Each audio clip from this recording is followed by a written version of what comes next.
Good evening, my friends. Welcome to the next installment of Retro Chatter, the official Returning Retro podcast. Tonight we have a friend of the channel returned, and we've got a lot to talk about tonight. I am so excited. CrackBerry Kevin, how are you doing this evening, my friend? Hey Jake. I'm doing great. A little jet lagged because I just got back from China a couple nights ago, and I gotta say, you made a bit of a monster out of me since I last first appeared on this show back in July. Hopefully a good Crazy monster. summer, Hopefully in a good way. crazy start to the fall. Yeah, maybe I'm like a QWERTY monster all of a sudden. I'm surrounded by buttons more than maybe any time in the past 15 years, which is kind of fun, kind of crazy. I don't think my wife's too happy about it though. I did promise her I buried that part of my life, but no, it's back. It's like reaching out of the grave, QWERTY in hand, and CBK has returned to collect all the buttons. Well, I apologize to your wife, but I also personally wouldn't have it any other way. So, Right? So much to talk about. Where do you want to yeah, start good today? question. I mean, we're definitely You going know, to talk about the China trip. I have a bunch of questions, but okay. I have to hold you to account, my friend. If you recall, Uh-oh.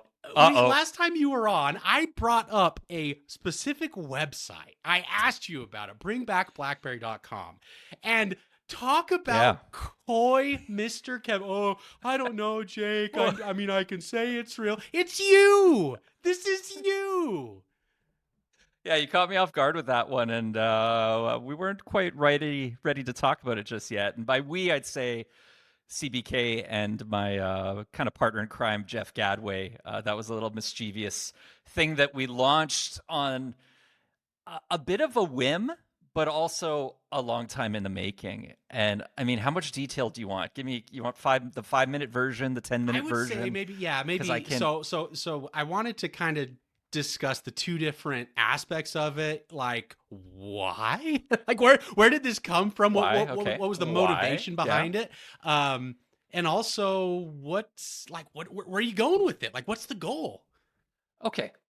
Totally. That's good context. So I think probably most of your viewers, listeners are familiar with me, so I won't go back into the nitty gritty. Plus, we had the previous podcast where there's a bit more of the Right. backstory. But what I would say is that since 2022, quite a bit of my time has been going on behind the scenes. In some ways, building the spiritual successors to BlackBerry. So for me, back in 2022, I started working on Apostrophe, which is a privacy-focused operating system that we've been building. It's in market on one device, but more devices and more licensees coming soon. And that project got going in 2022, picked up speed in 2023 and 2024. And then in parallel, I started Clicks in 2023, which went public in 2024. So I've been building these things in the alt BlackBerry universe, right? Not Blackberries, but kind of picking up where BlackBerry left off, bringing buttons back to the world with Clicks, and having something that's a bit of a successor to BB10. And last fall, basically a year ago last year, or this time last year, I started thinking about BlackBerry a lot more, partially because I went to Waterloo, the hometown of BlackBerry, the Ooh, birthplace of BlackBerry, jealous. for Yes. a visit. I don't even, I think I'm under NDA and can't talk about still what I did What? there. Part of what I did was I was interviewed for a day for an upcoming thing that has not yet been announced or Okay. released. So Okay. stay tuned. That's all I can say. And at the same time, we had a Clicks meetup, and a lot of ex-BlackBerry people came to that event. People I'd known before years ago, and used to converse with regularly. Some people who I'd never met before, but were sort of legends in their own right. And flying home from that trip, in my head, I just spent a ton of time thinking about BlackBerry, and I wrote this essay on how the world could have been different. The three chances BlackBerry had to save itself, and it was a very cathartic flight home, an article that I wrote because it just, in hindsight, everything felt so clear. But living through the front lines of what happened to BlackBerry, it just felt like, I don't know, we were spectators and couldn't really impact what was Sure. happening. So fast forward, working on Clicks, working on Apostrophe, this year's going on, and all of a sudden, BlackBerry starts making headlines with this TikTok Gen Z movement where they're rediscovering old BlackBerry phones on eBay, buying them to try to use them as digital detox minimal devices, which I kind of think is nutty because they're a little bit unreliable in what they're going to do, if anything. They're a decade old, most of them that are being purchased. But it was starting to get a lot of attention. And, Jeff and I are looking at this happening, seeing what's going on. We know there's a bit of, QWERTY Renaissance happening that we can get into maybe later this episode of why we think that's happening and more. And, we kind of just had the idea to say, hey, I wonder if now is the time, more than any time in the past, where it's time to try to make an effort to actually bring back BlackBerry for real. And we can discuss what we think that means, what that looks like. But it started from there. And we launched this BringBackBlackberry.com website very quickly, kind of just threw it out there in a few places on socials and some Discords. Didn't really take credit for it at all because I just wanted to see, what would happen? Would it catch a bit of a life of its own or not? And or all but denied knowing anything about it in official capacity. Or all but denied. Yeah. It's like I cannot comment on rumors and speculation. And then we decided okay, I think it's time to put this thing live and take credit for it. And maybe I felt bad you being out of the loop once you called me out on it, kind of. So all's well that ends well. No, it was great when you did the announcement. I wish you could have seen my face. I was like, oh, he got me good, sucker. No kidding. So we launched it and took credit for it. Wrote the BlackBerry manifesto, or the Bring Back BlackBerry manifesto on an article on CrackBerry. Did a couple social posts. I went on Adam Matlock's Tech Odyssey channel. Did a little bit of a Q&A episode where he was kind of vetting me for whether I was crazy or not. And, I think there's a credible actual plan there that we're building and a mission that we're on. And what I'll say is my summer since that post went up in July got eaten up speaking to people on calls. So I really wanted to spend the summer maybe doing content on clicks and everything else going on in the world of QWERTY and having some fun alongside you, making videos again. But my calendar really got booked up because I started getting literally dozens. I think I took over 200 calls between the end of July and the beginning of September with people who reached out via email wanting to support the mission. And I just wanted to see what happened. It was kind of like we shook the BlackBerry tree and now all this fruit is falling out and I got to see what's ripe, what's rotten, what's tasting sweet. And I scheduled calls and spoke to so many people. And it was really interesting what happened, right? So in some cases, it was partners in the industry, people who are industry veterans who kind of knew where the skeletons of BlackBerry past have been buried and could they be revived or not. Some of it was people wanting to support it at any cost, almost from an investment standpoint, saying things like this take money. How can we help support what you want to do here? Tell us more about what you're thinking. Some of it literally came from BlackBerry investors who, know what's happening in the world of BlackBerry, the publicly traded company, inside and out, and kind of see where that vision is going, which is really almost more of Q and X these days in BlackBerry. And they had ideas for me. My favorite of which is, Kevin, you need to get on the BlackBerry board of directors next year. There we go. So one of the new ideas that wasn't in my head is, hey, I'm gonna run for the board, and everybody should buy BlackBerry shares so they can vote for me when the time is right. Because guess what?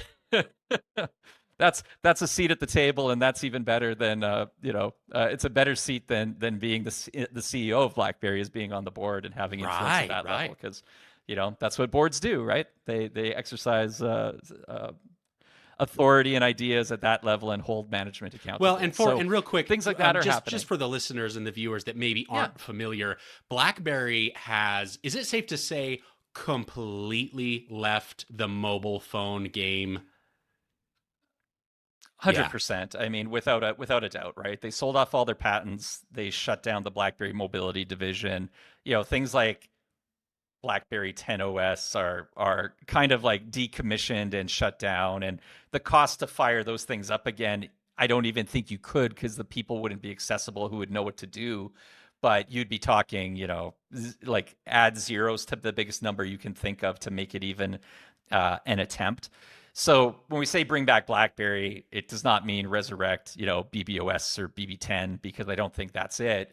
My take is build a modern day BlackBerry solution that is worthy of the logo, is worthy of the name, and stands for the same things that BlackBerry always stood for before, whether that's, communication focused, honors your privacy and security, is focused on productivity. And I think there's ways to arrive at that in 2025, 2026, 2027 that are more than sticking a logo on a piece of hardware that in reality we've actually been building towards. So again, when I speak about I've been working on kind of the spiritual successors in some ways since 2022 with apostrophe OS and clicks on the hardware side. People only know what they've seen.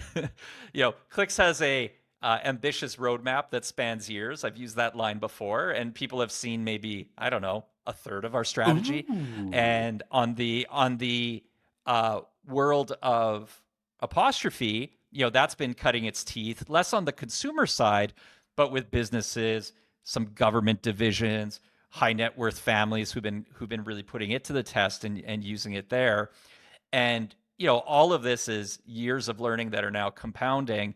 And the reality is I don't need the BlackBerry name for clicks to be super successful, for apostrophe to continue to grow and be super successful.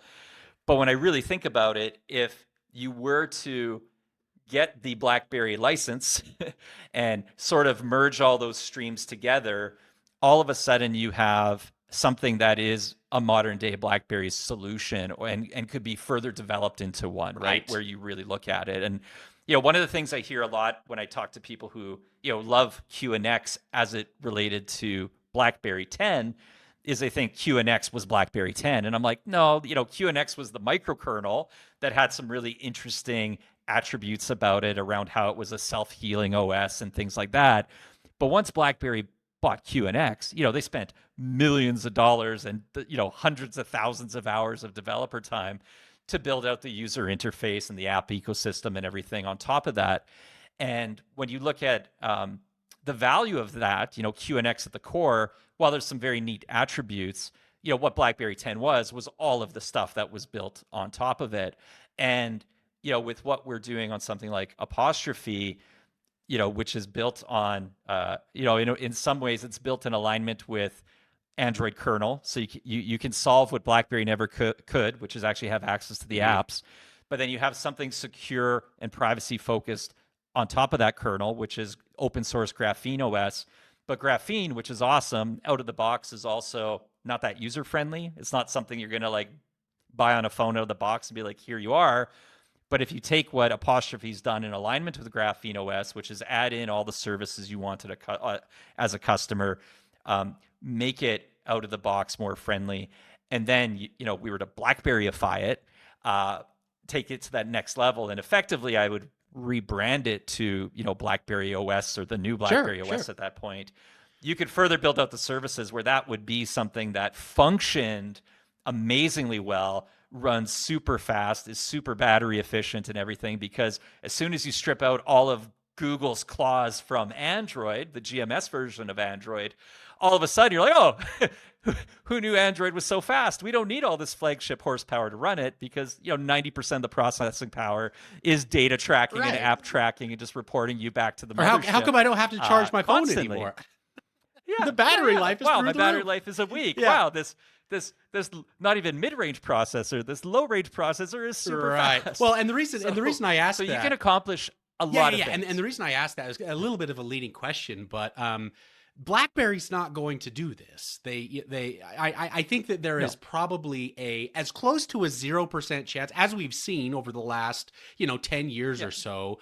It's sort of dead and gone, but the spirit of BlackBerry lives on. So if it comes back, it's gonna be from somewhere else. And I think that's why I wanted to ask you about this, the Bring Back BlackBerry. I didn't really know what that meant, whether that was hey, let's get a bunch of us nostalgic nerds together, of course, or if there is an actual roadmap. And it sounds like there's more than a roadmap at this point, which is awesome to hear.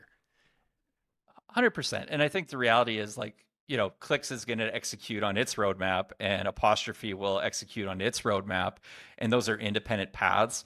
But I feel like with a BlackBerry licensing agreement, we would recapitalize up for that sort of relaunch of the brand, if you will, to then bring the solution together. And what BlackBerry's name would add is a multiplier effect. And I think this is the big thing people don't realize, including the management of BlackBerry, is that the biggest asset they have is the brand, and right now I really, really believe BlackBerry might as well just change their name to QNX. I mean, even in Las Vegas this January when I went to CES and I looked up where the BlackBerry booth was located in the agenda, and then I walked into the North Hall, South Hall, I forget now which hall it's in, and then I'm looking for the big BlackBerry logo, and it's not to be found. It's a QNX logo. Like, they literally didn't even use a BlackBerry logo, because honestly, for the business they run now and the way they generate revenue and who their customers are, especially in the automotive space, it's almost like the BlackBerry brand is a bit of baggage to them,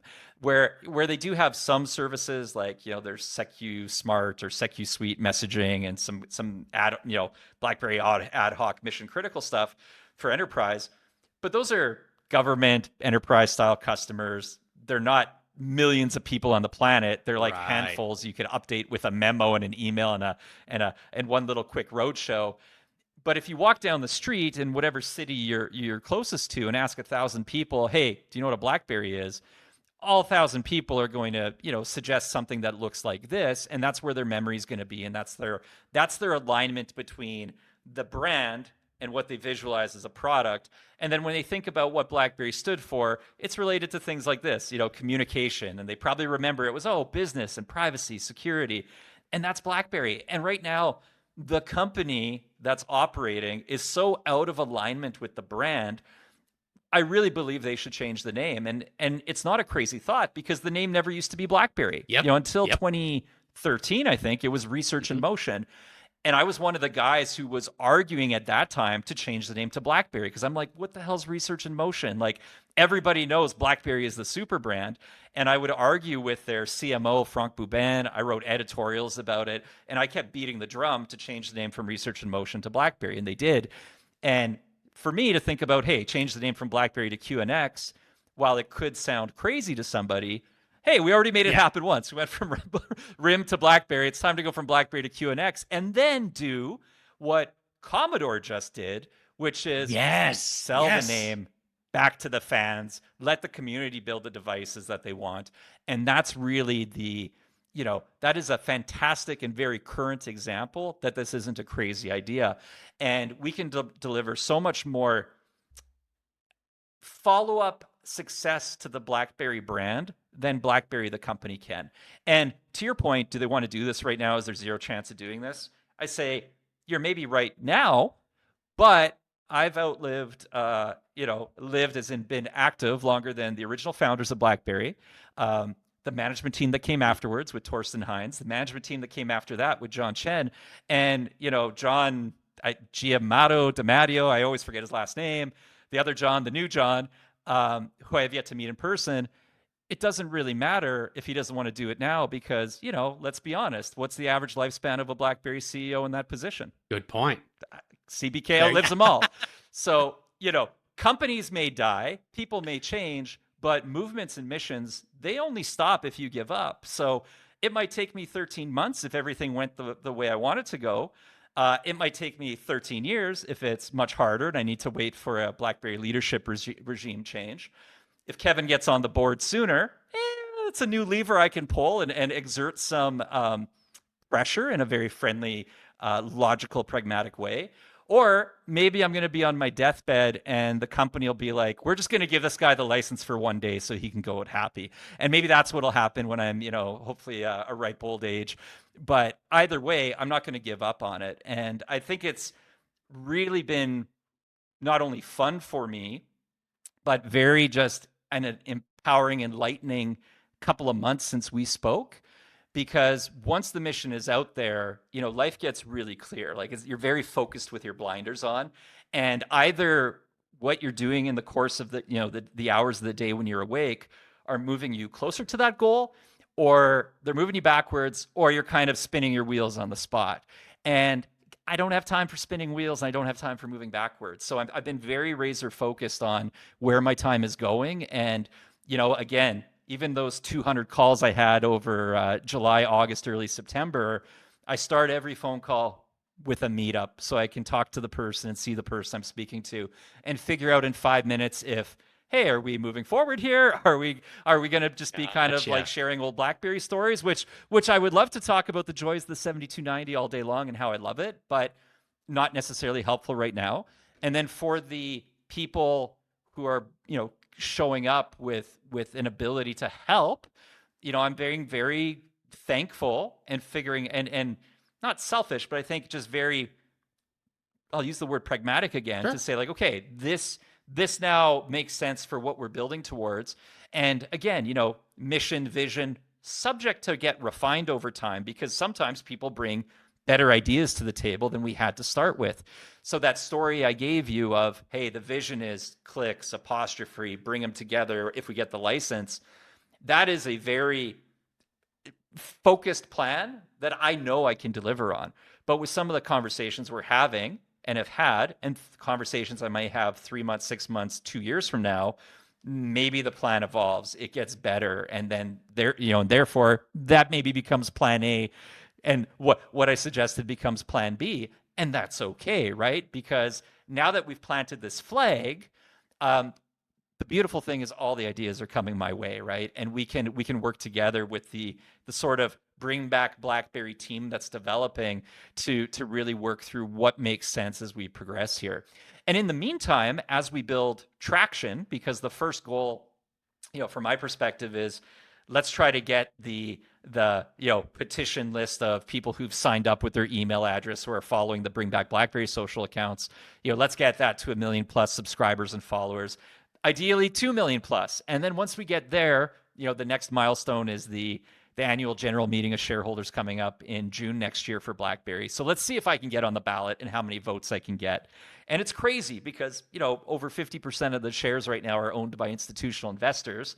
So that's not individuals. I think I can win over lots of retail investors who are individuals, but I'm literally starting to build relationships with the institutional shareholders because they control millions of shares, tens of millions of shares.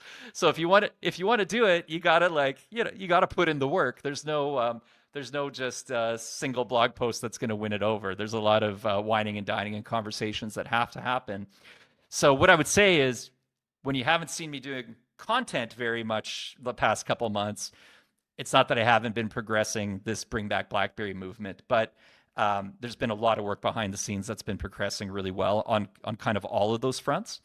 And what's exciting, though, is with October coming, we're actually going to have an official Bring Back BlackBerry launch event in Brooklyn on October 8th, where we will, I think that day, record maybe the first few Bring Back BlackBerry podcasts, which will be, probably on a monthly basis going forward, but we'll get the first few in the can. And that will sort of be a way to stay on track of the progress as we're going with discussions kind of like this. And we'll have me and Jeff Gadway will co-host that. And, if I didn't say it earlier, Jeff, if you don't know him, he's the perfect partner on that because he's ex-BlackBerry. He was on the product marketing side for many years towards the end of the heydays of BlackBerry and was the guy on stage announcing products like the BlackBerry Classic and the BlackBerry Passport, and he took services like BBM and led them in their cross-platform proliferation. So it's somebody who understands the brand and what was there before intimately inside and out. And then on this side, you have the probably the longest standing community and media authority on BlackBerry for years. So we have a good little crew at the core that's getting bigger as we go.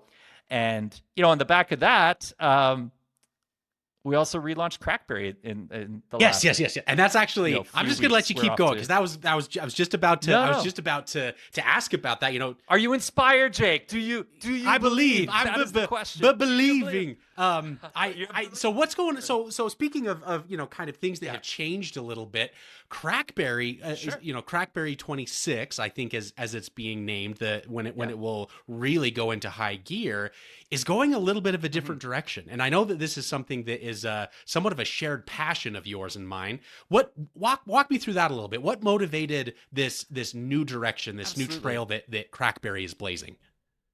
So CrackBerry's been sitting, relatively quiet the last 18 months, right? Every now and then I'd throw up an article about, what Clicks is up to. A few of my friends in the tech industry, every now and then they'd be like, "Hey, could I write an article for CrackBerry?" And I'm like, "Sure, go ahead." And it's probably they, got a free product from a company and they promised to talk about it or write about it at some point, and they needed a place to publish it. So not a lot of strategic thinking going into the media asset that is CrackBerry. I've been most vocal under just my personal CrackBerry Kevin accounts on platforms like Instagram or Twitter or Threads, and not even super active just due to a lack of time.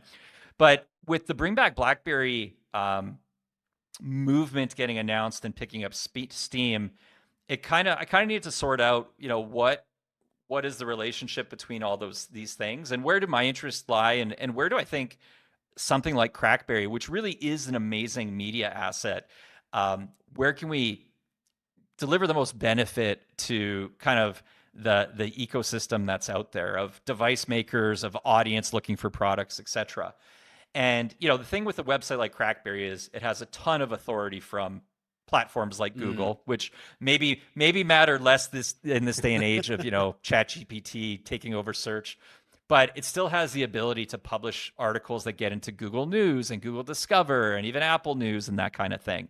And that's just different than people who post to social, right? Like if I post the things to social, if you do, there's authority, there's audience, but there's not the same level it's different. As when you show up as a publication or record.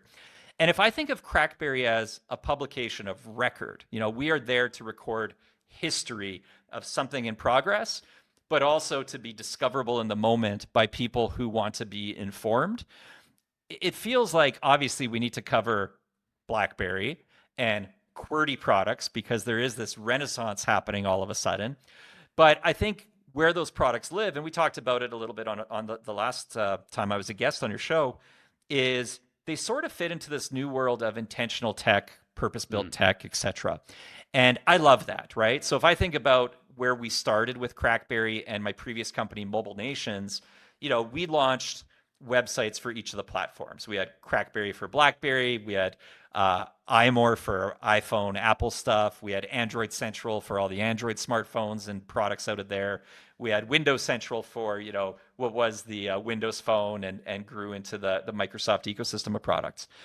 And everything over 10 years, 12 years evolved to become a touchscreen slab.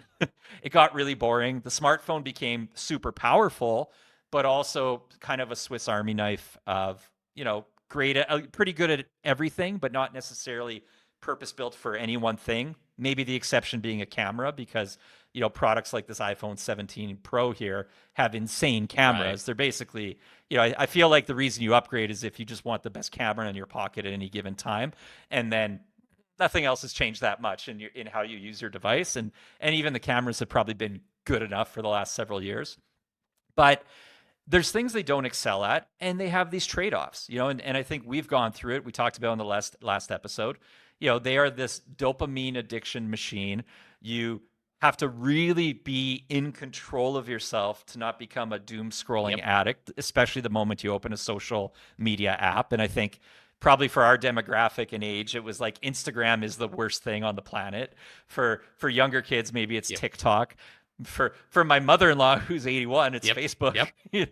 And everybody gets the same addiction to scrolling, and then all of a sudden you become less productive, less happy, and it's just the technology's not making us better. It's kind of making us, it might be better tech, but we're worse humans for how we're using it. Yes. And to me, the new CrackBerry is about focusing on the tech that makes us be the best versions of ourselves. And I think that includes intentionality. So sometimes products that are going to help us detox and swing the pendulum of excess smartphone addiction back to a more acceptable level, but also having the right tool for the right job. So if I do think about something like what we hear from some Clicks customers is, hey, when I put Clicks on my iPhone, I use it more like a tool again. I'm more intentional with it. or if you're picking up something like your old BlackBerry, or in this case, this modded BlackBerry Classic that's now running Android, you start to feel like, oh, this is a, messaging centric device I can use again, maybe in companion to my iPhone. And it becomes not a, oh, what's better, iPhone or BlackBerry, or Pixel and BlackBerry. It's actually like, oh, this combo is actually ideal because I can, use this as my work machine, or my, my communication machine, or maybe my, I don't want to be, spending time in social media machine, and use that, right? And leave this one at home, or, to carry both on you and just have the better experience of, oh, this feels so good in hand, let me message on it, versus, this feels okay in hand, but I'd rather message on this other thing. Give me the best tool for the best job at any given moment. And I think the new CrackBerry, that's where it's going to stand and plant its flag, is to bring attention to this new wave of products in the intentional tech space, purpose-built tech space, whether it's the new QWERTY devices that we'll probably talk a bit about on this episode, or, if it's some of the neat purpose-built gadgets I think we're going to see hit the market over the years ahead. And there's a lot of them out there right now that deserve more attention than I think they're getting in the tech space. Absolutely. And I think that is something that I am thrilled to see happening, that it's not just, it's almost like, and we can talk a little bit more about this here momentarily when we talk about your trip to China, but I think it's one thing for people to recognize the need, but if we don't have the tools to sort of meet the need, what are we doing? And so this is one of the things that is so exciting for me. And when, you and I had discussed sort of CrackBerry going this new direction around intentionality and purpose-built tools, I was just beyond thrilled, because I think that there are people out there that need those and really see the use for them. And we're seeing more and more companies notice that and offer some of those. And so CrackBerry can bring them together, and it'll be wonderful. So I think that's fantastic. I think so. I think it's worth us giving it an honest effort. Like the one thing that scares me about, saying, hey, we're relaunching CrackBerry is, from when I was in the media industry as my sort of day job in 2016, 17, 18, 19, 2020, now the game has changed, right? Like what made you successful at that back then, things are not working the same, right? For a while it the SEO algorithm changed. Now it's only showing Reddit posts instead of, the quality articles that journalists write. Okay. Or now Google is showing you 3/4 of a page of AI suggested search results before it shows you ads, before it shows you YouTube. Oh, and then you get to somebody who wrote an article. So all these things kind of maybe make it more difficult to have something like CrackBerry grow into, let's say, a business, because if you can get to the point where there is a business and not just an enthusiast hobbyist passion behind it, that's when you can start to do your best work, because you can have a budget that says, hey, Jake, this company's launching this product next week, and you can like drop what you're doing and fly there and be the first one to touch it. That gets you excited, that gets me excited, it gets the audience excited, but somebody's got to pay for it, right? And that is TBD. But my hope is, if we start slow, we build, we watch the data as it comes in, learn what's working, learn what's not working, we'll be able to kind of get over that threshold and get to a point where it feels like it's going to be worth it to really operate CrackBerry. It'll always be different than what it was before. CrackBerry before was an amazing community around BlackBerry, and I think that community still exists, but it just lives in many more places now, right? Sure. Whether it's in Discord channels, whether it's in Facebook groups, whether it's in Telegram chats, maybe it's on BBM Enterprise running, or maybe it's in Reddit. And, there is still some of it on CrackBerry, but I think I view it less as, that community destination right now, at least.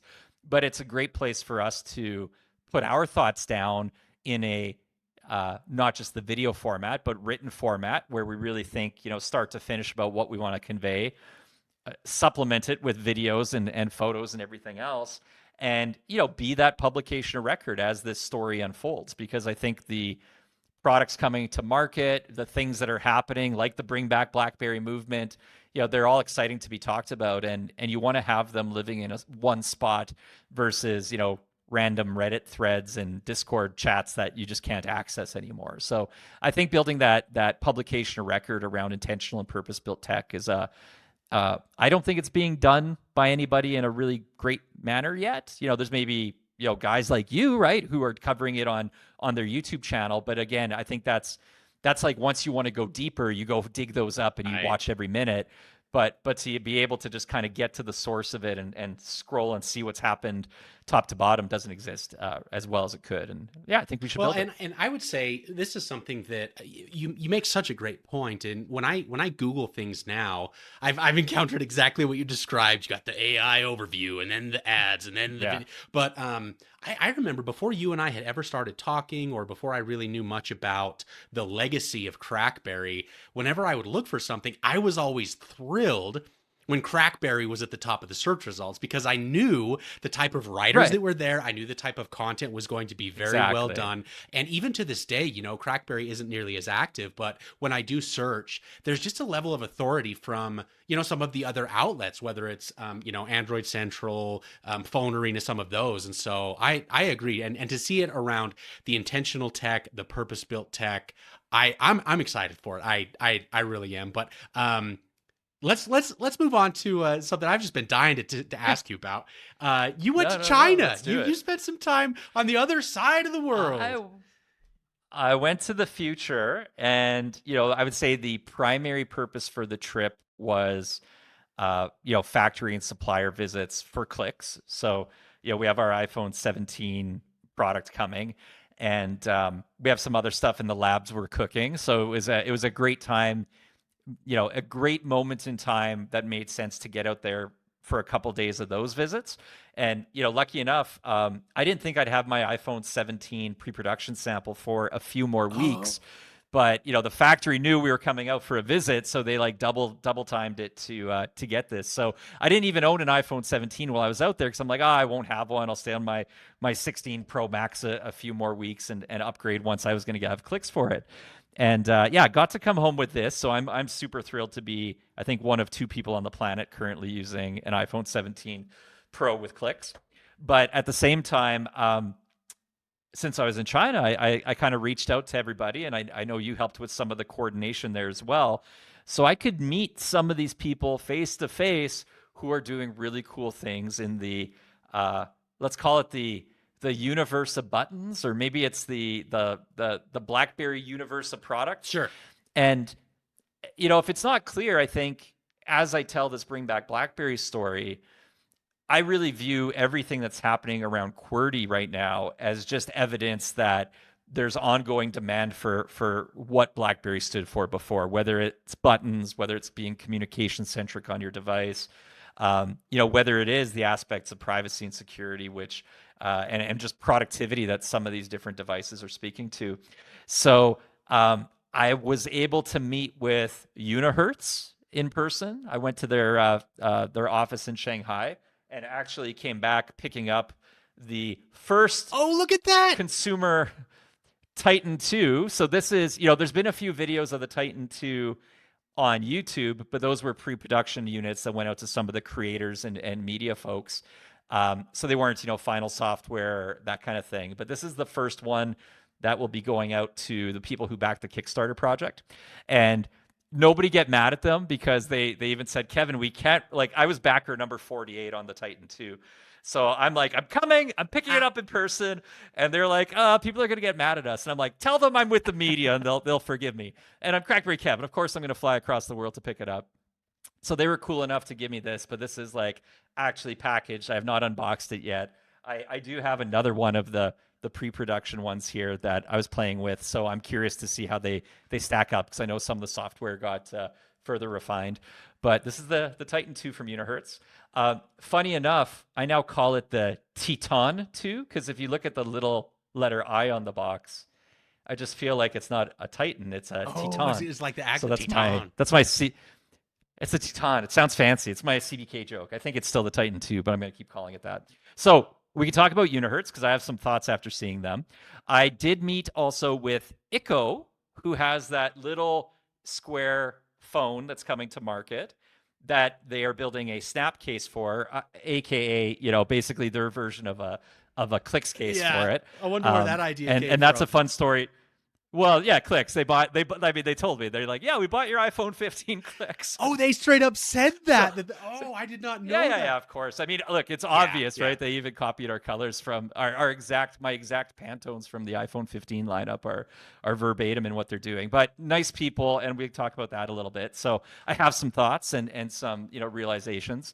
And then I also got to meet with Zinwa Lin, who's leading the BB Revival project that, has put updated internals into the BlackBerry Classic to allow it to run Android 14 and be alive again as a usable BlackBerry device, which is a super neat project. And we can talk about Zinwa and his plans. And I have really a lot of more thoughts and just well-rounded recommendations for people who've been following, whether very closely or more arm's length, on all these things. So you let me know where you want to dive in. Yeah, let's start with Unihertz. And beyond that, who I saw before China? I even saw the Keyphone guys in Brooklyn on a trip after our podcast, I think. That's right. That's that we did in July there. I think that that's yeah. Well, let's go through it. I did want to. You had mentioned a little bit in passing as you and I were talking that the visit with Unihertz was surprisingly enlightening. That you learned a lot about them, kind of what they're doing. I wanted to see if you could talk to that a little bit here on the episode. Sure. So founder of the company, his name's Steven. Nice dude, good dude. Experience, right? So since 2003, he's basically worked in / ran, and what they call like an IDH, like an industrial design house. And in the world of mobile, what'll happen is if you're building something like a smartphone or some of these devices that are coming to market right now, you might have the idea for what you want to build. You start to work towards the design you want to build. And then you're going to go to an IDH who's going to help you clean it up and figure out how you're going to shove all those components into the things you want to build, design your PCB board and everything. Okay. So you're going to be able to get it manufactured from an ODM, right? And an ODM is usually the company that you're going to go to who's going to work with you to get all your suppliers lined up, get all your production lined up, and then actually do the assembly of what's been designed. So it's not going to be it's not all the time where if you're a huge company, you might own all those things kind of in-house, like say probably BlackBerry did in their prime, where everybody's working, together under one company roof. But, you even think to Apple, everybody knows it's like, oh, well, Foxconn builds Apple's iPhones, right? So designed in California, made in China by Foxconn, who's a massive, super high-tech manufacturer because they've worked together to design the robots, the machines, the processes to do it. But Foxconn runs that, assembly plant and line for them. So in this case, Unihertz started as an IDH and worked for many years doing work for other clients. And then in 2017, he had the kind of the insight to say, hey, there's some gaps in the market. And, I can't really build products myself that would compete with my clients. So if I want to build something, I need to build something that doesn't quite exist out there. So nobody gets their feathers ruffled. So the uni in Unihertz is actually for unique. So the thought there is he looks for unique devices to build. And of course they have three, they kind of have three main lines, right? They have their jelly phones, which are tiny small phones, something that's relatively unique to Unihertz. They have their Titan series of devices with buttons. After TCL quit making the BlackBerry devices, Unihertz is like, hey, there's nobody doing QWERTYs. We can build QWERTYs and fill this gap in the market that exists and none of my other clients are building or would have an issue with. And then they do some ruggedized devices as well, right? Which is a bit of a unique space.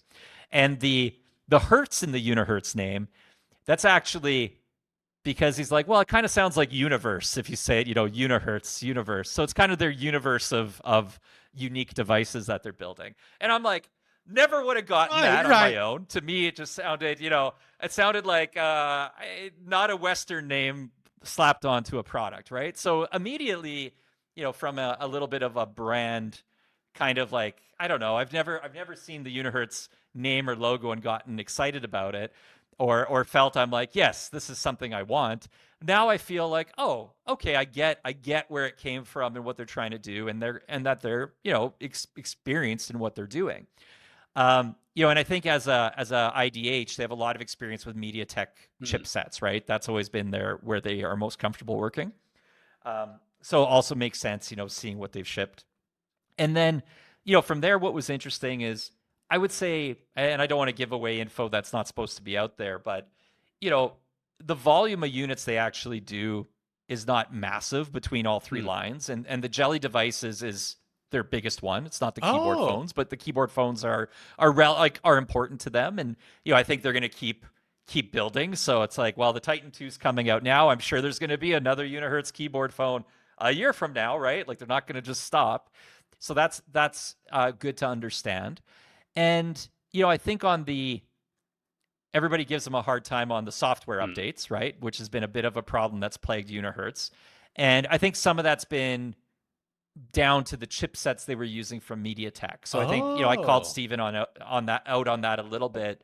And, I think it's, the reality is, if MediaTek quits supporting the chipset, they can't really, or end of lifes it and replaces it with a new one, they can't really go above and beyond to do updates anymore, right?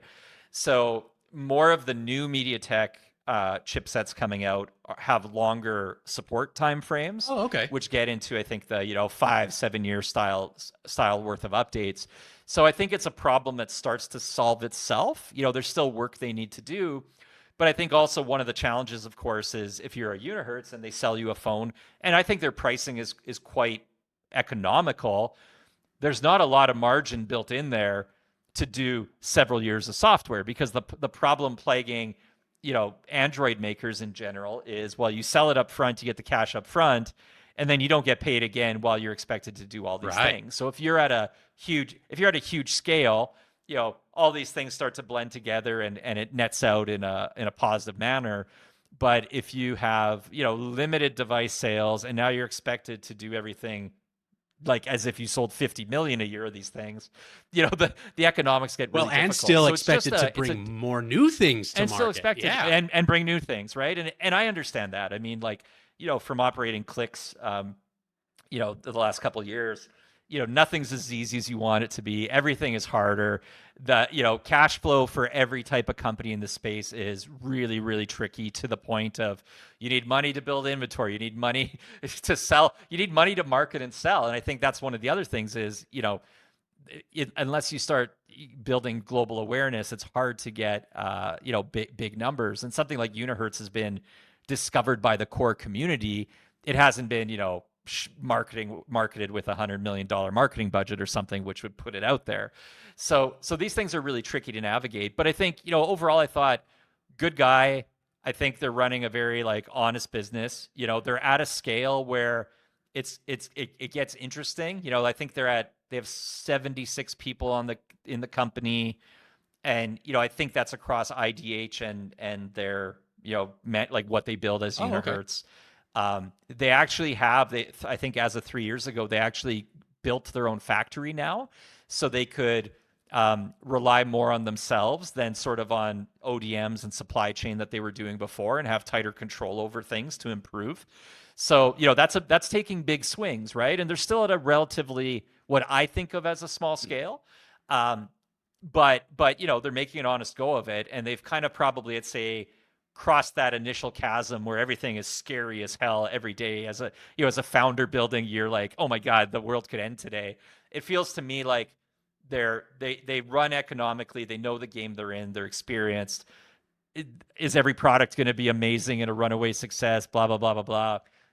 They're going to have all the issues that everybody has. And I think one of the challenges that I talked to Steven about is, as much as they have their customer base, I'm like, it's like on the Titan phones especially, I'm like, it's actually BlackBerry's customer base, right? Like these are ex-BlackBerry people who want a BlackBerry. It's not a BlackBerry. You're going to get a hard time about everything. They demand perfection. I'm one of those people, and we're looking for somebody to take our frustrations out on. So I think there's this level of QWERTY tourism that's happening out there right now, and we'll talk about that maybe after we go through the different companies. But I think they probably feel that, and it's harsh, right? Because they're trying to build their own brand, do their own thing, and across the 3 product lines and everything they do, they there's a sense of that. But then my take would be, we got to deal with like the Titan people, aka probably the BlackBerry people, aka the CrackBerry forums people, what was that community and still is there. But I thought interesting, and when it comes to the Titan 2 itself, like I'll reserve full judgment for using this with proper time, and I will fire up the cameras and do some unboxings and things like that, and maybe kick up the CBK YouTube channel again. But hardware on first feel, like it's a nice metal device. It's definitely thick and chunky. The camera on the back, like the lens, the screen on the back, I was like, you didn't need to do that. Like, I get that that's a thing, but I'm like, sometimes you got to audit yourself. But I think the one thing, and I almost feel bad saying it, but I'm gonna say it anyways because I think it's something that they need to address. So in the spirit of like feedback, I asked them, I'm like, so who's the QWERTY person on the team? Like, who's the champion for buttons in the office? Who's the CBK or the Jake who's gonna like sweat every single detail and make sure every single phone you do is like CrackBerry, like aka CrackBerry approved? And it's like, doesn't exist, right? Like in China, people don't really use QWERTY phones. Like, it doesn't make sense for the most part because whether it's Chinese, Japanese. I was in Tokyo last year, that's why I bring that up. Everybody's flick typing on the touch screen, and it's kind of this crazy way they type on the characters. So to throw a QWERTY keyboard on the bottom, it's kind of like you really need to be bilingual, and you really do a lot of English, and then it makes sense to kind of go from the touchscreen for your Chinese or like let's say something like Japanese on that example back to your buttons. And for the most part, that's a smaller kind of audience. So I kind of felt like, well, now I understand why some of the things I dislike about this keyboard layout and the way the shift and alt keys are above the keyboard, and a really short space bar, like things that I would just never let happen on a QWERTY happened. And they've happened multiple times because I guess, probably on their first device, they're like, well, we got to make it not look like a BlackBerry exactly. What can we change up here? Okay, this is working.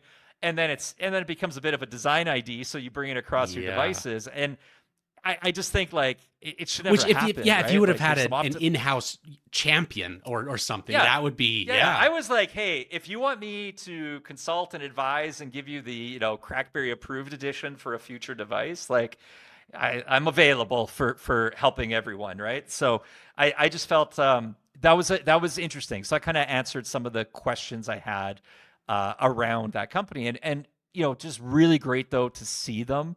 Because, one, I haven't talked about Unihertz too much in the past few years, but when I have, it probably is bordered on the cup half empty, slightly pessimist side. And I'm like, no, it's real people. Companies are made of people. The people are good. They're trying. There's always going to be to deal with. Is everything going to be perfect? No. Do they deserve to get abused if something goes bad?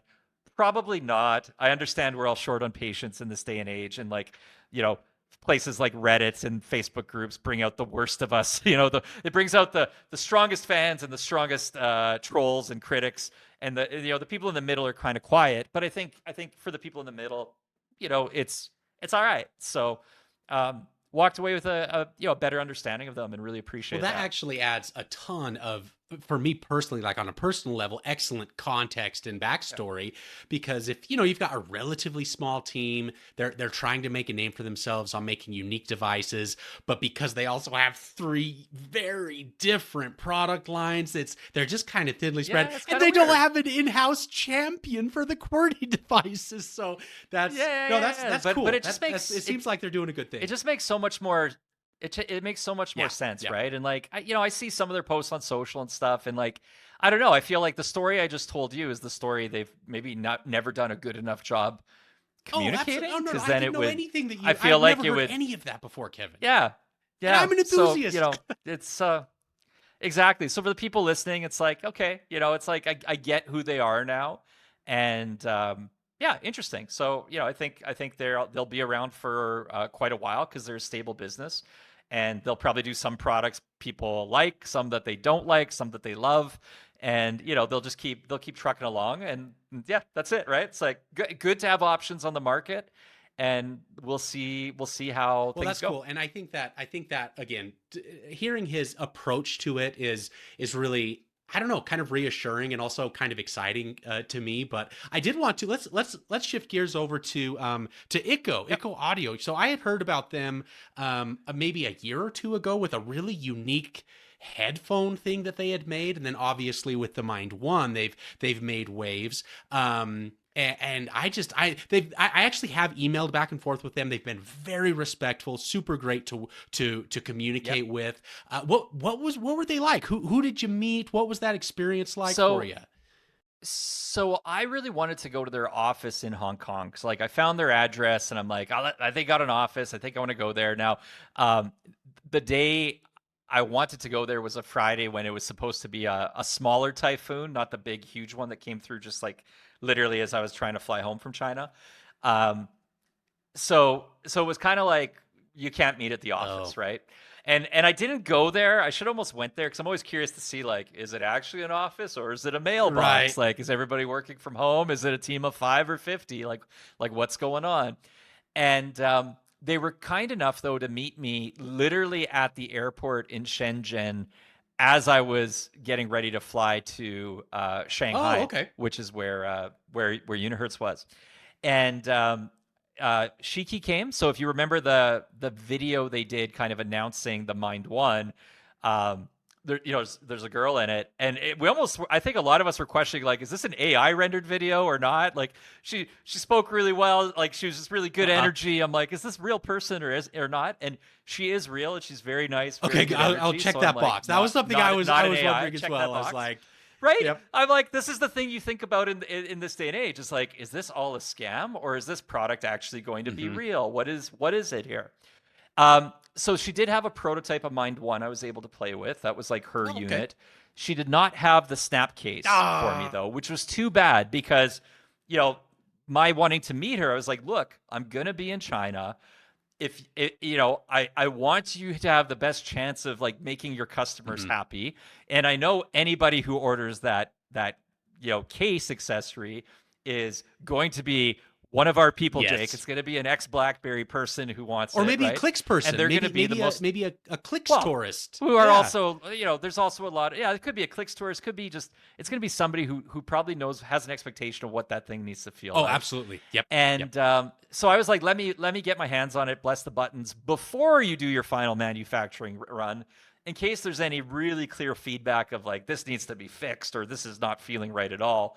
That I can give you the feedback before. Otherwise, you're going to launch it and then it's going to be what it's going to be, right? And if you miss it, people are going to rip you apart. And because I know it's a lot of the QWERTY tourists of BlackBerry old that I'm talking about here, and we're all one of them. You're going to get very clear, very direct, very loud feedback, and probably not live to tell about Right. it 'cause there won't be a second chance. So I was hoping to touch it. They didn't have it. In reality, they only have like 2 working evaluation units of like the case that were back at their other office or whatever. Mm. Um, hard to, and if they didn't want me to touch it, I'm like, well, come on, that was the plan here. So like, what was the case with it? It's going to be another month before they get their next, DVT samples. And then I think, you typically on that time frame, you have another waiting period before you give feedback and get your sort of, PVT samples, which are like your pre-production, getting ready for mass production samples. So in my head, what that says is like for that accessory in particular, the snap case, they're almost where we were in July 2023, before we announced the Clicks keyboard in January 2024 and didn't ship the first one till February. Mm. There's a lot of steps you need to go through to really refine and make sure everything is right from that stage.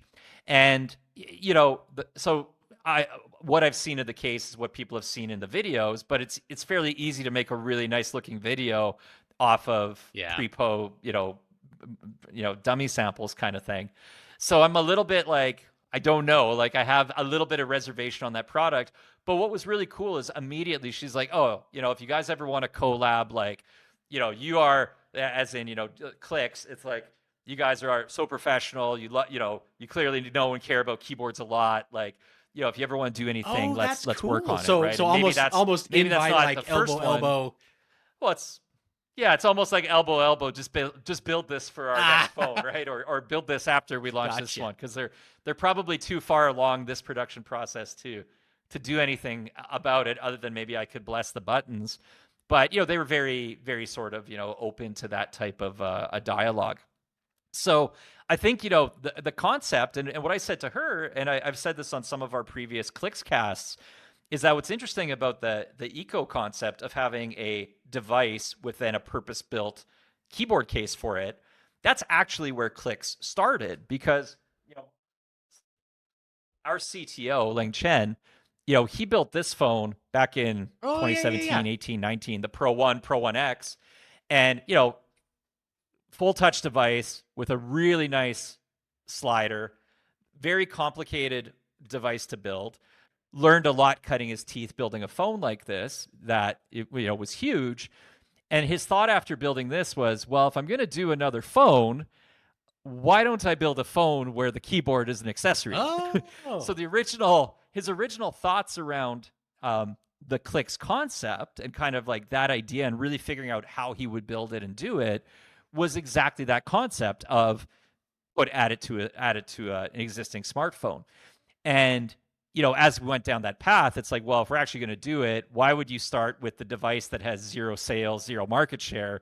Build it for the iPhone, build it for the flagship Android phones, because now that's how you sell 100,000 quickly and many, many more, versus having to build an entire new phone from the ground up to then put a case on another. Yeah. So.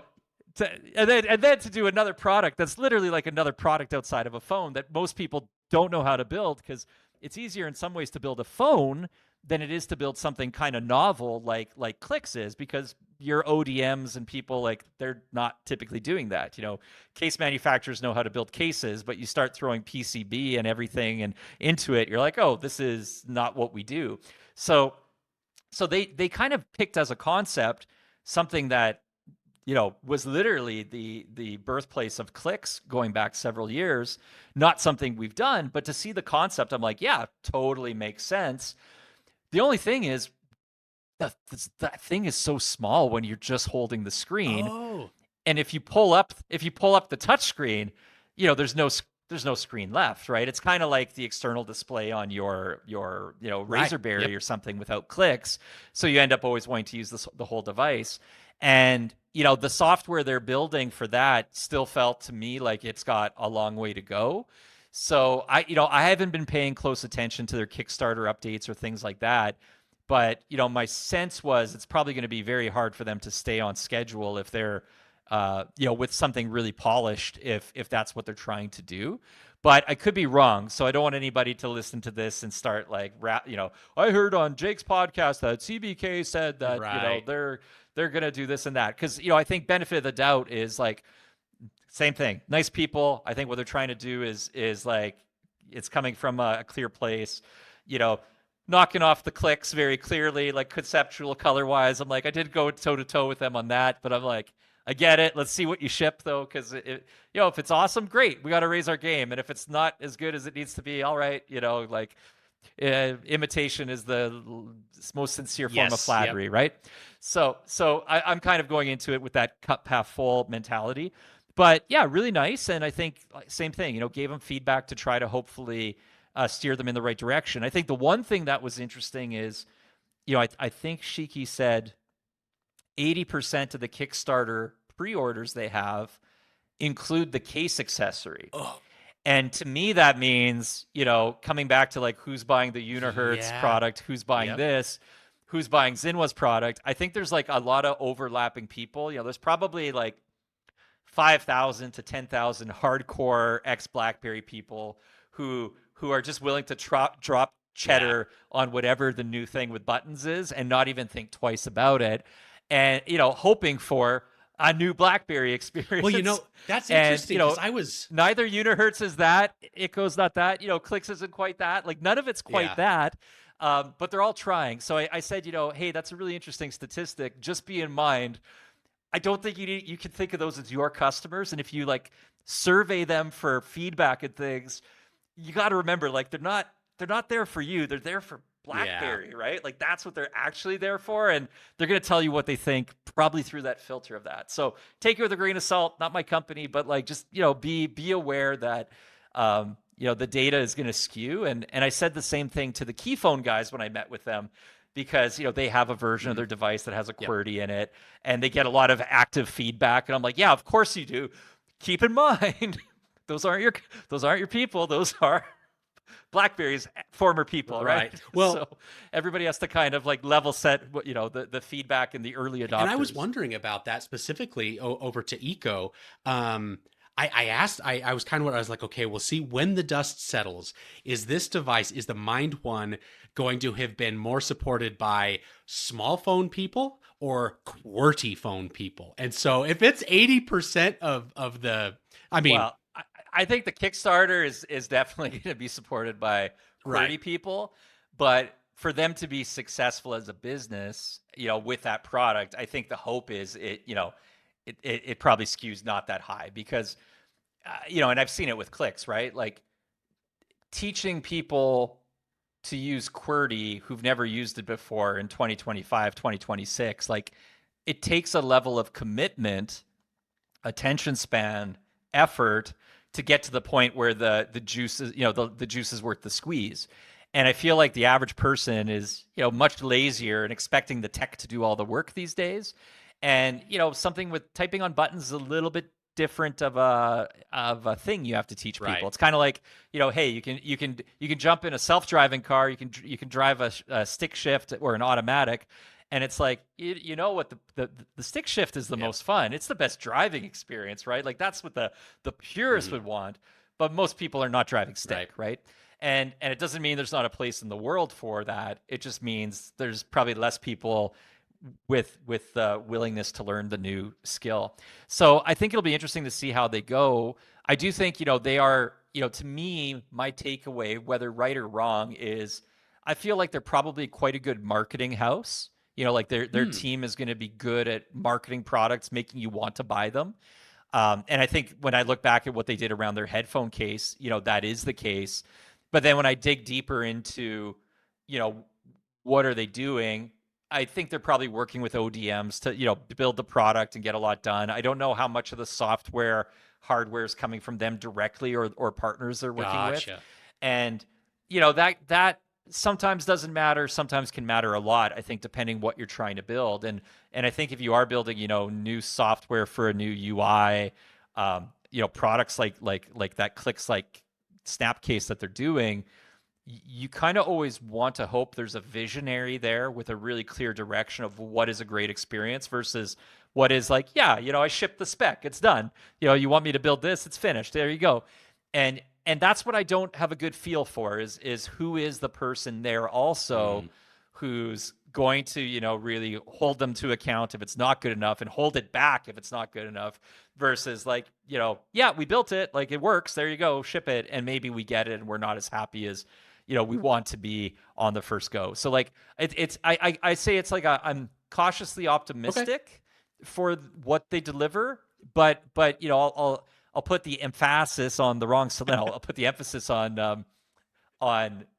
the cautiously part, because I am optimistic, but I feel like it's it's their second product. Going from headphones to phone. This is their first device. There's going to be growing pains. Everything's always going to be harder than you expect.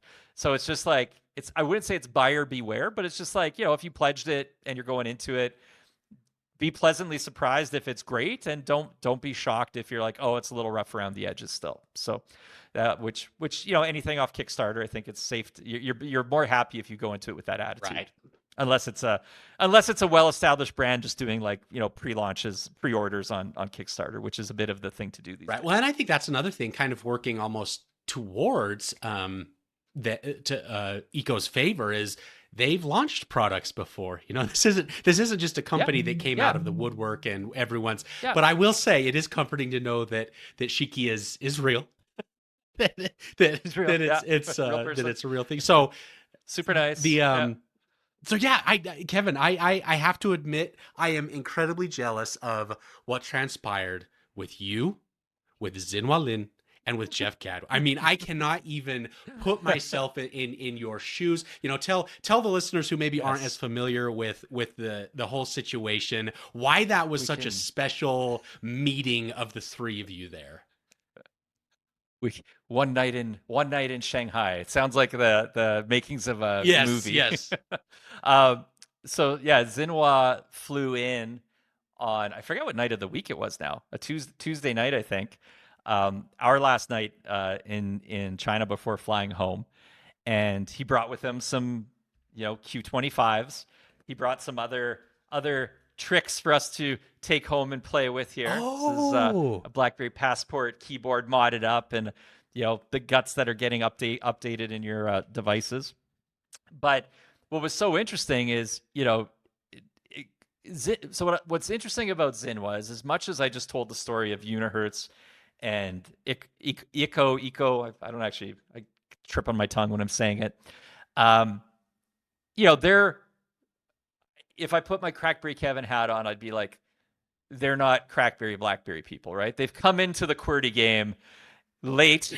Okay, They yeah. didn't live through the BlackBerry days. They're not one of us in the sense of like having experienced all the joys, the pain, the waiting, all the things that BlackBerry people have gone through. Whereas Zinwa is one of us, right? So like Right. his first phone, BlackBerry 7290, just like CBK. What was his second phone? An 8700, the same as CBK. So immediately we are connected at a spiritual BlackBerry level, unlike the other people that I met with in China in the world of QWERTY. And Jeff Gadway, was the guy on stage who unveiled the BlackBerry Classic to the world. So Zinwa was like, "Wait, what? You?" And like Gadway loads his device, and he did it for fun, and he had a picture of him on stage, launching the Classic. I love that. And then you have Zinwa. The guy who's bringing the Classic back with the revival project on the Q25. So it was a very fun, decade in the making moment to be sitting on the rooftop at the rooftop balcony, or not the rooftop, the level 6 balcony at the W Hotel in Shanghai, overlooking this just amazing, crazy city, which, Shanghai is pretty epic as a place to go and visit. Super cool city. And, we spent a few hours. I mean, I don't think Zinwa flew in. It was like 11 p.m. And I think we stayed up till 2 a.m. before we crashed out. So we had a few hours together. And then he went back to the airport, I think, found a hotel airport bed and flew back home at 6 a.m. or something like that. So it was a literal whirlwind trip for him, and really kind of him to meet up. But he really wanted to meet me. He's obviously been somebody who was in the CrackBerry community and forums for years, and followed CBK. Like I said, he's somebody who's been in that BlackBerry universe alongside us all. So, what he's doing is obviously super interesting, right? And again, I think there's this nuance of, is it a project? Is it a business? Sure. What exactly is going on? And it's a little bit like, my new nickname is, I call it a bootleg BlackBerry. Oh, okay. Because if you think about like the prohibition days of alcohol, where it's like, well, people are still gonna drink whether this thing is legal or not. And if we got to sneak it over the border and bring it underground and go under the roads and bring it up, like, that's what we're gonna do. And to some extent, I think that's what this thing is, right? You have a BlackBerry logo on a device not being sold by BlackBerry, that's been modded and upgraded with new internals, and somewhat reverse engineered to make it work with Android. Like, it is a very neat project. And whether that is something you can really scale as a business is like little bit questionable, scary. So I think it's a little bit gray area. But I don't know, Jake, honestly. Maybe it's illegal for us to talk about it even. Like, I don't actually know where these things cross the line, because, there's a world where you're not supposed to tell people how to pirate movies and download illegal, music for free without paying for it. And in some cases, it's like, well, if you're reselling somebody else's product that you've modified and I'm like, I think it's okay. But, if people start buying these and then emailing support at blackberry.com for support. I'm like, I don't Good know. point. Like, Good point. I just don't know. I don't know where things start and stop in this world. But Zinwa is awesome, right? So, I think when we last talked, my mindset prior to this trip was buyer beware, Okay. right? Yep. Like, super cool project. I think it's really neat. And the fact that I can use this now is really fun. I love the feel of a device like this in my hand, even more than, a BlackBerry Key 2 size device, like very pocketable, just 100% agree. It's nice, right? So love that it exists in the world. And prior to the trip, I would have said, buyer beware, because I don't know, maybe the product never ships. Maybe you never get your money back. Maybe Zinwa Lee absconds with the funds and rides off into the sunset to a private island, never to be seen again. And, reality is, super good dude, totally one of us. Heart's in the right place, clearly a smart software engineer, and he's got a small team that he's building of resources to help assist on the project. So I think, like, he's going to do his best to do best by whatever money you spend on whichever one of his products he sells you, whether it's the Q25, if he does the passport and you buy that, or, he's working on another device, the Q27, which we could talk about in a minute too. So I think he's going to do his best. Now, so it's not buyer beware, but it is beware of what you're buying, because at the end of the day, it's 10-year-old hardware. He can fix a lot of stuff with software. There's not a lot of documentation for certain things that he's trying to make work. Like, for example, we were talking about how there's no documentation on the touch screen.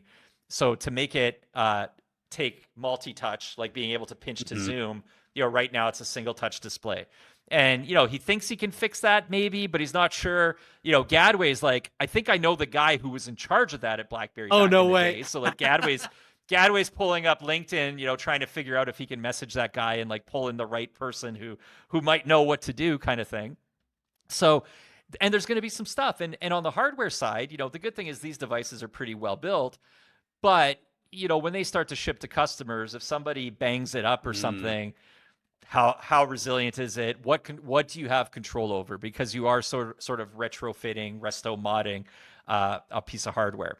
So, I think for anybody who's going to put money down on the Q25 or, the passport when he does that next, the real thing there is just to be supportive, I think, right? Like, my message there is, if you buy it thinking you're going to get a brand new BlackBerry that's flawless, not that anything BlackBerry shipped ever was flawless either, and you're going to start sending it back or complaining like crazy, like, just don't buy it to begin with, right? Like, buy it going into it, keeping it as a fun artifact and supporting the cause, because the moment you send it back, like, he's now losing money, right? And, this is true of, I think, everybody in this QWERTY space. It's like, same thing with clicks. It's like, yeah, we have our 30-day trial, take it, send it back if you don't like it. But honestly, freaking keep it and give it to the next person you meet who wants to try it, because that's how you support everybody who's keeping the dream alive right now, versus thinking that's not the case, right? And if you don't have the dollars to go around to do that,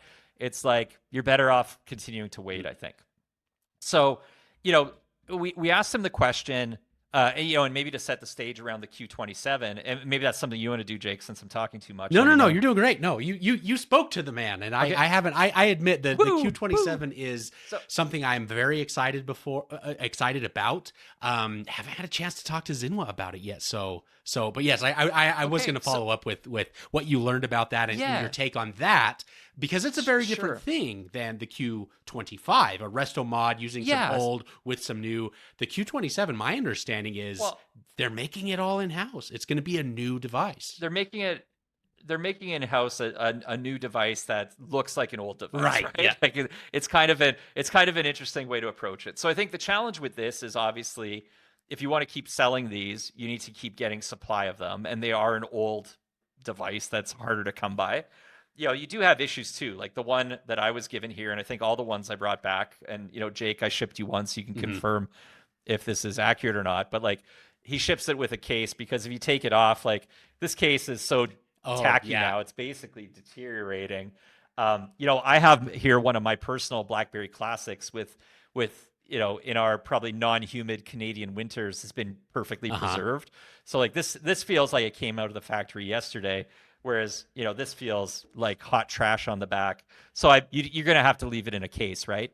And I think the realization is, while he will continue to support the BB Revival project because there's going to be people who just want that old BlackBerry name on something, for him to kind of go beyond a project into a business, he needs to kind of control his destiny a little bit more. So the Q27 is a device that looks a lot like a BlackBerry Classic, I think, with a slightly taller display at the moment from the renders we've seen of it.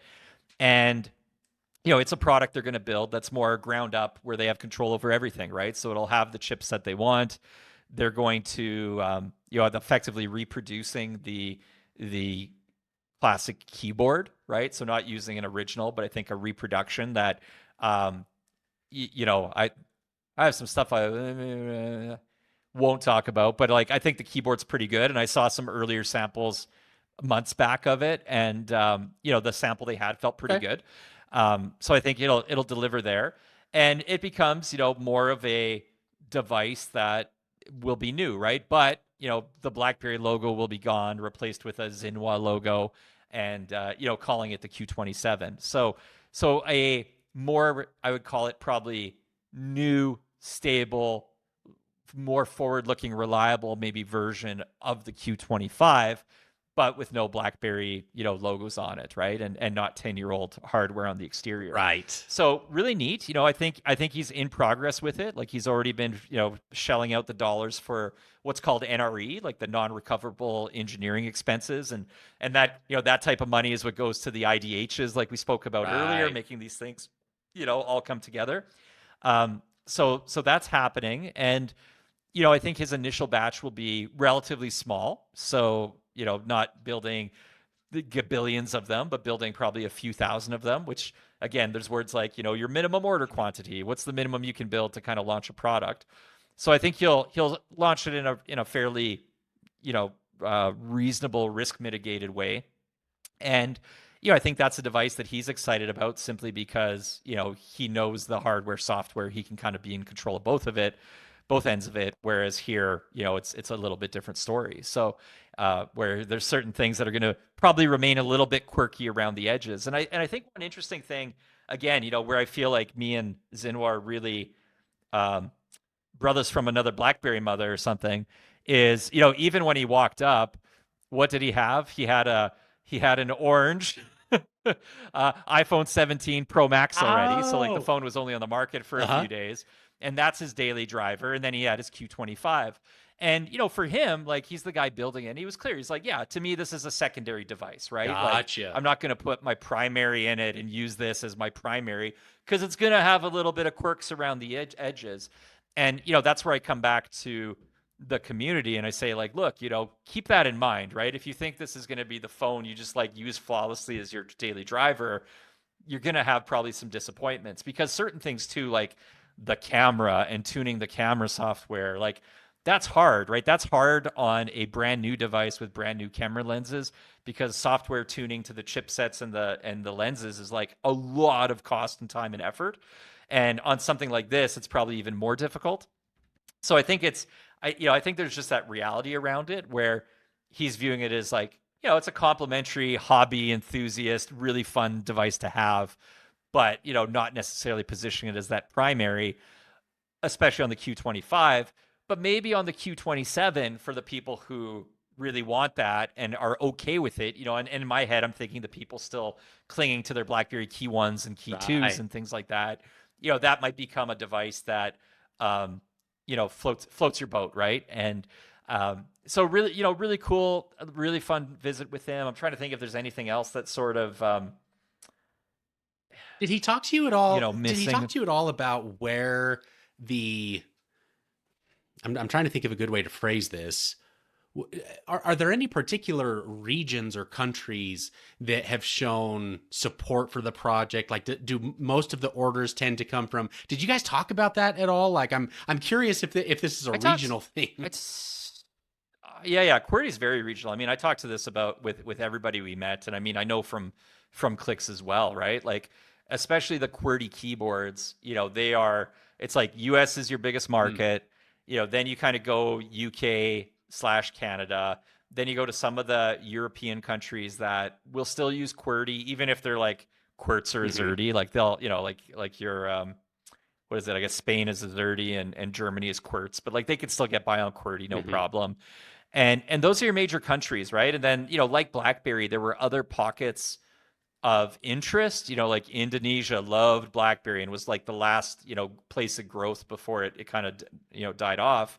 You have places like the UAE where they also will love BlackBerry, but they want 3 languages on the button kind of thing. So you need to cater to that market. So I think that was pretty consistent with everyone I spoke Oh, to. okay. It's the kind of like we just think of them as the QWERTY markets, and there's some nuance there. Like even with clicks, we've seen, for example, South Korea. There's a lot of demand because Really? they use the QWERTY keyboard still, um, which is interesting. Like things you don't necessarily know off the top of your head. And like I said, we've always had a strong market in Japan, and Japan is Unihertz said they don't really have, because I asked about Japan with them, they're like, no, not really a market, but Japan's a very big iPhone market, and Clicks has done really well there. Gotcha. And I think part of it is they love keyboards, right? Like even my co-founder Adrian went to Tokyo for a couple days when Jeff and I went to Shanghai, and while he was there, just like on a random day, he went to a keyboard convention, and it was literally a convention just about keyboards. Like What? just people are out there selling keyboards, showing off their collections. Like it's a culture that loves keyboards. So there's enough people in Japan who like throwing a clicks on their iPhone. That's kind of surprising and interesting, right? But maybe not using a full QWERTY device like a Unihertz, because of it probably lacks a bit of that flick typing Mm. experience combination that I spoke about. But I don't know. I could be completely wrong on that. Well, that So that was kind of a transition question. I'll admit to, and I appreciate you coming on. I know it's a little bit later for you there, where you're at, than it is for yeah. me. But something that I've just been thinking about, as again, you mentioned this, the QWERTY Renaissance, the keyboard, the button Renaissance continues. I am becoming surprised at how it is just taking off. The Yeah. growth is really surprising to me. And there are some So of us that have been here for a while. Like obviously you never went away. I've always had a keyboard device around, even if it wasn't a keyboard phone, a keyboard. yeah. But man, this is really, where is this coming from, Kevin? Like, why are we seeing this resurgence in interest for buttons on phones? So what's really interesting, and the reason I'm laughing and chuckling is there's 2 other companies from China, not that we did not talk about on this call, that are not public yet, that are also working on QWERTY projects right now. Oh, Two more that you don't like, that we like, just ridiculous, right? So you're correct. It is a resurgence. I feel like Unihertz was there filling the gap of BB Mobile and TCL, right? So that one is kind of that's even a pre-clicks resurgence.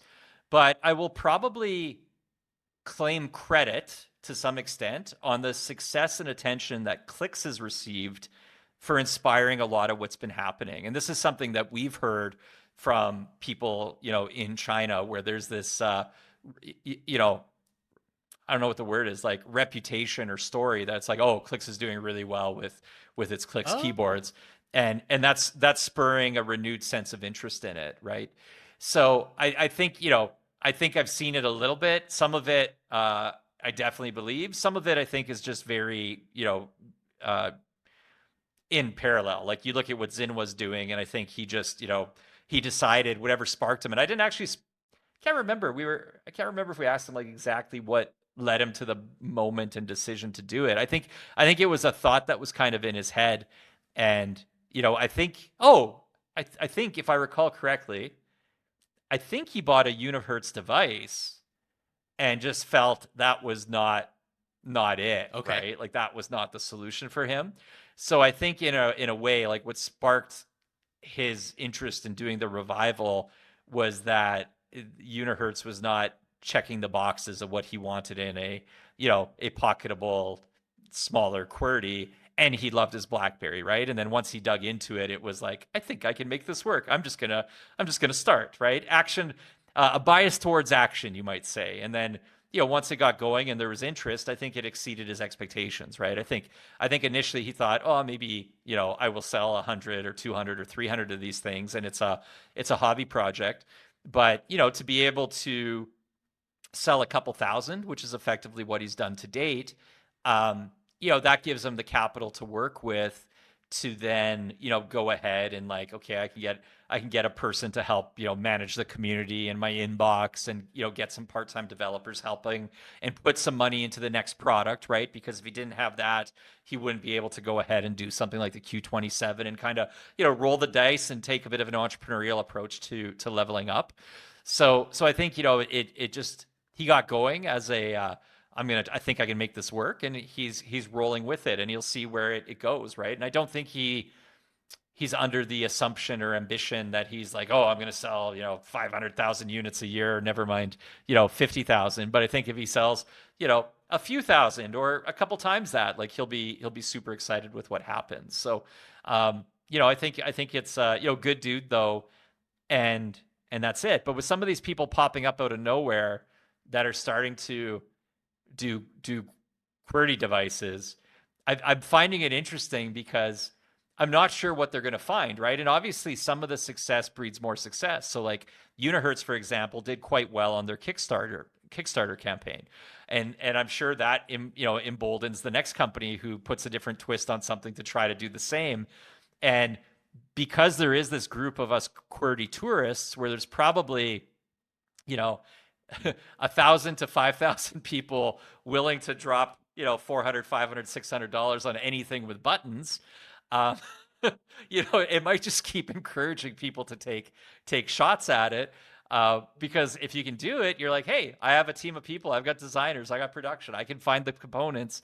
If it takes a little longer than I commit to, what's the harm in that, right? Like, it gets me going, and maybe it turns into something. So I feel like we're fueling the Renaissance from within the, ex-BlackBerry kind of QWERTY tourist camp.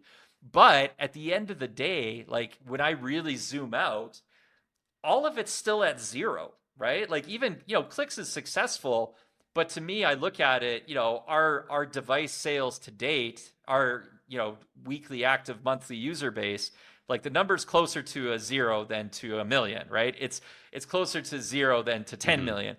And there's 6 billion people on the planet. So when I look at it, it's almost like everyone's at zero. And even if somebody builds the best thing, what is it going to take to break out into something that is now like, oh, okay, this is selling 100,000, 200,000, 500,000, a million units, 2 million units a year, that kind of thing. And that becomes, I think, the opportunity. And, like I said earlier in the show, for Clicks, like, we came into it with our eyes wide open and also not sure where things would go.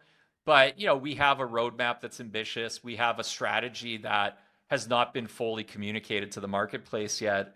And, I have, if anything, coming home from a trip like this, I'm more emboldened by what we have in the labs cooking, as well as on the Bring Back BlackBerry campaign to come back to where we started. I'm even more motivated to make that happen because, using something like the Q25, for example, when I'm out in public using it, like, I'm in the elevator in Shanghai, I'm back home, on the weekend, walking around with it, using it, I feel like it's still an old BlackBerry, right? And the novelty of it, it's not like Android was never on a BlackBerry. My Key 2 devices ran Android. Yeah, it was Android 8, not 14, and, definitely not 16, but it still feels more vintage than Sure. modern to me, just from what it is.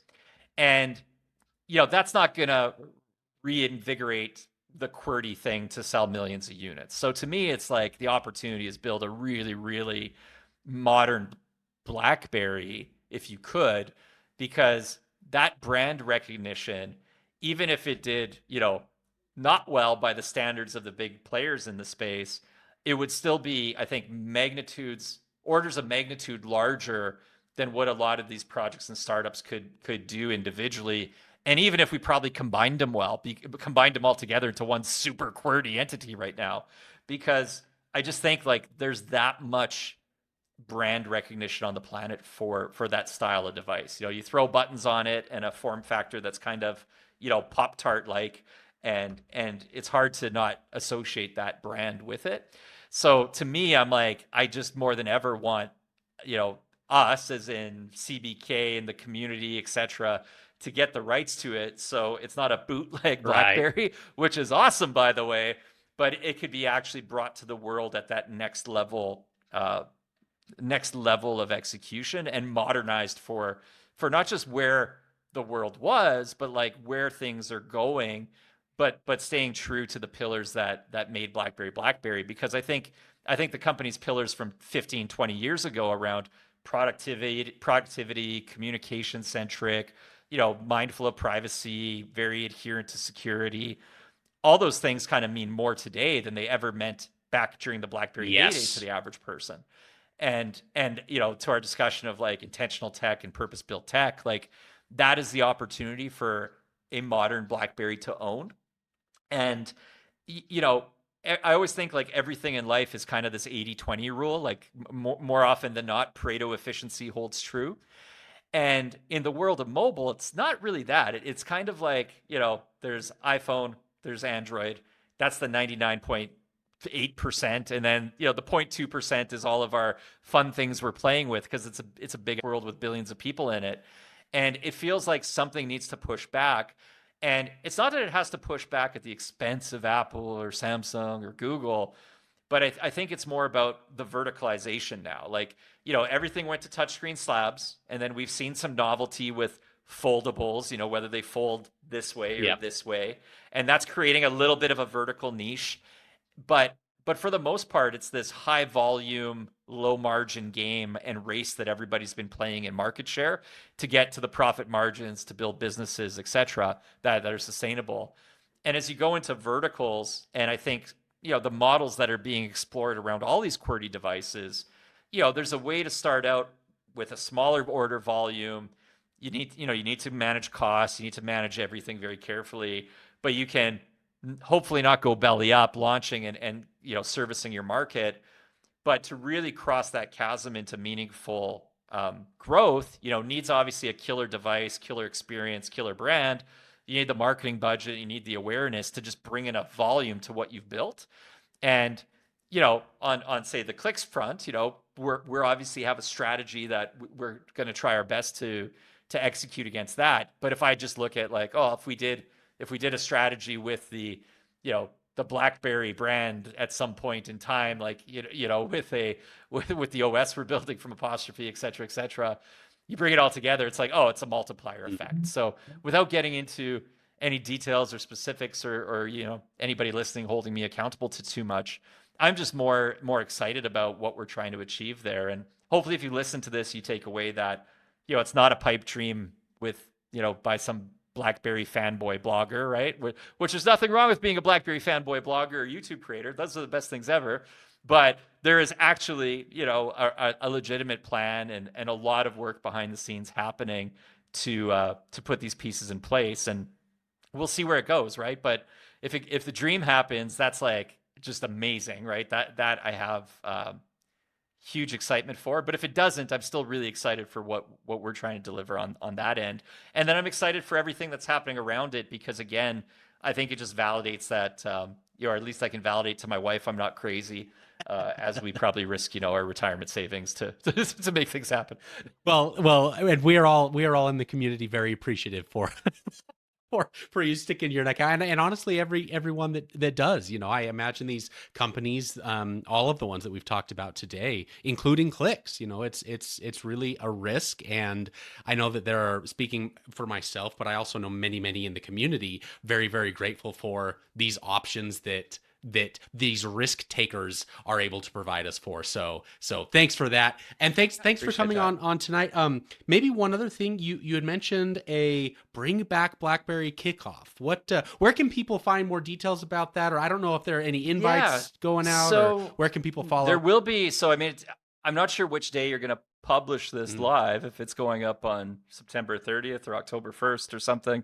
It's late on September 29th as we Yes. record this. My goal is to be So at least a 1st of October. I might be able to get it out okay, tomorrow, but yeah, for sure for the 1st of October. so if you're listening to this on the 1st of October or very early October, we are relaunching the BringBackBlackberry.com website, which is currently just kind of a landing page with a sign-up form, to be more of a proper microsite. So that should go live October 1st or October 2nd. And it's going to lay out more cleanly, what is Bring Back BlackBerry mean? Who's behind it? What's the goals? How can you support the cause? All those good things. And we will have when you sign up, you will start getting updates on that. And we will announce on that page, that we do have this event coming up, which will be a Bring Back BlackBerry kickoff meetup in Brooklyn, New York on October 8th. It'll be 5 to 9 p.m. You'll have to RSVP for the venue, so I don't get door crashed with too many people. But what'll be neat about it is I'll have these gadgets with me, or these QWERTYs with me that you really can't get right now. So whether it's the Teton 2 or the Titan 2, whether it is the Zinwa Q25 or the Clicks for iPhone 17, they'll all be there. I'll reach out to the Keyphone guys who are also in Brooklyn and see if they want to lend me a couple of their latest prototypes to show off at the event. So it'll be a bit of a celebration. And I think, that's the last thing I'd say is like the Bring Back BlackBerry, movement and attention we develop around that, as much as I want it to lead directly to getting the licensing agreement so CBK can just go nuts bringing BlackBerry, a modern BlackBerry back, because kudos to Zinwa for bringing an old BlackBerry back.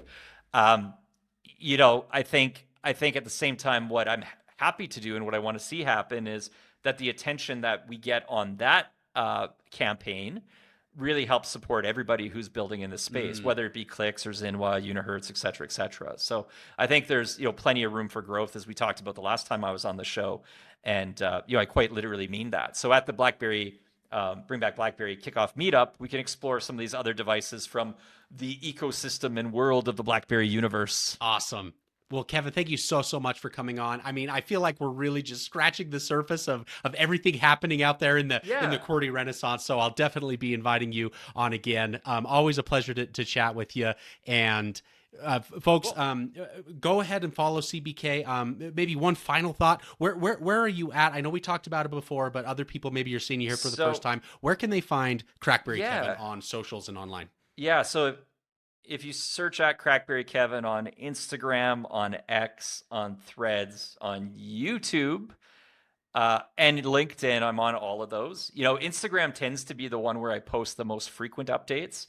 I do want to revive and finally start posting videos to the CrackBerry YouTube channel, which has not had a video since, I think, the Onward Mobility podcast when they announced that they were launching. I noticed that the other day. I've been very I've been very reticent to post anything there, so I'm actually hoping this week to get the first videos up there.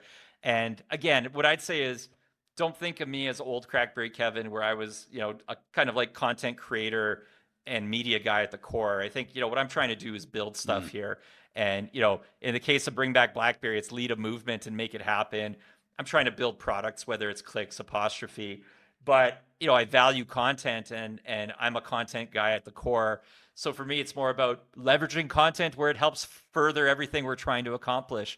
And that might sound, I don't know, bad, but I think it's a very honest way. So, not about the views. I'd rather not be posting content and spending my days doing it, because there's great guys like Jake to do it, and Ole, and Adam Matlock in the world of QWERTY, and others.